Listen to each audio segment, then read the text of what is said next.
साल 2025 में 9 नहीं 8 दिन की होगी चैत्र नवरात्रि। इस नवरात्रि हाथी पर सवार होकर आएंगी मैया। जाने माँ अम्बे का हाथी पर सवार होकर आना किस बात का है संकेत। या देवी सर्वभूतेषु शक्तिरूपेण संस्थिता। नमस्तस्यै नमस्तस्यै नमस्तस्यै नमो नमः। जल्द ही माता रानी की इस मंत्र का उच्चारण हर घर और मंदिर में सुनने को मिलने वाला है। जी हाँ, माँ दुर्गा के आगमन में अब बस चंद दिन ही बाकी है, जिसका इंतजार हर भक्तों को बेसब्री के साथ रहता है। बता दें, वैसे तो साल में 4 बार नवरात्रि का पर्व मनाया जाता है, जिसमें से 2 गुप्त नवरात्र होते हैं और 2 प्रकट नवरात्र होते हैं, जिनमें से प्रकट नवरात्र यानी चैत्र और शारदीय नवरात्रि को विशेष माना जाता है।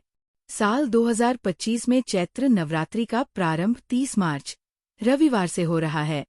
बताते चले, चैत्र नवरात्र या शारदीय नवरात्र हर बार देवी माँ अलग अलग वाहनों से आती है। कहते हैं नवरात्रि के पावन पर्व पर माता रानी जिस भी वाहन पर धरती पर आती है, उसका खास कारण होता है। आप में से कई लोग सोच रहे होंगे, देवी दुर्गा का वाहन तो शेर होता है, लेकिन नवरात्र में माँ पृथ्वी पर अलग अलग वाहनों से क्यों आती है। मान्यता है कि देवी माँ किस वाहन से आ रही है, इसका विशेष महत्व होता है। देवी भागवत पुराण के अनुसार माँ दुर्गा का आगमन आने वाले भविष्य की घटनाओं के बारे में संकेत देता है। तो दोस्तों, आज हम इस वीडियो में आपको बताएंगे इस बार चैत्र नवरात्रि में माँ किस वाहन पर आ रही है और इस बार माँ का वाहन क्या संकेत दे रहा है। तो आइए जानते हैं। सबसे पहले आपको बता दें कि इस बार चैत्र नवरात्रि 30 मार्च से रविवार के दिन से आरंभ हो रही है। क्योंकि नवरात्रि का आरंभ रविवार से हो रहा है, ऐसे में इस बार महानवरात्रि में हाथी पर सवार होकर आएंगे। दरअसल माँ दुर्गा का वाहन इस बात पर निर्भर करता है कि नवरात्र किस दिन से शुरू हो रहे हैं।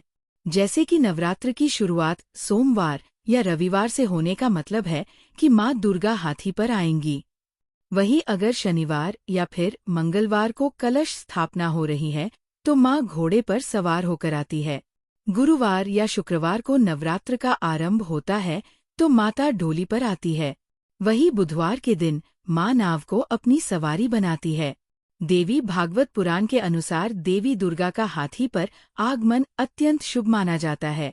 हाथी वाहन धन, धान्य और सुख समृद्धि का प्रतीक माना जाता है।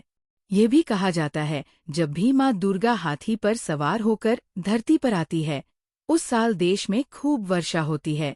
देश में धन, धान और समृद्धि में बढ़ोतरी होती है। बताते चले, चैत्र नवरात्र के 9 दिनों में माँ जगदम्बे के 9 स्वरूपों की पूजा अर्चना की जाती है। देश भर में इस पर्व को बड़े ही धूमधाम और उत्साह के साथ मनाया जाता है। नवरात्रि के पहले दिन माँ शैलपुत्री की पूजा की जाती है और इसके साथ ही घट स्थापना की भी पूजा की जाती है। चैत्र नवरात्रि इसलिए भी खास है क्योंकि हिंदू पंचांग के अनुसार चैत्र शुक्ल प्रतिपदा से हिंदू नववर्ष की शुरुआत होती है। तो दोस्तों, कैसी लगी आपको हमारी ये जानकारी? हमें कमेंट करके जरूर बताएं।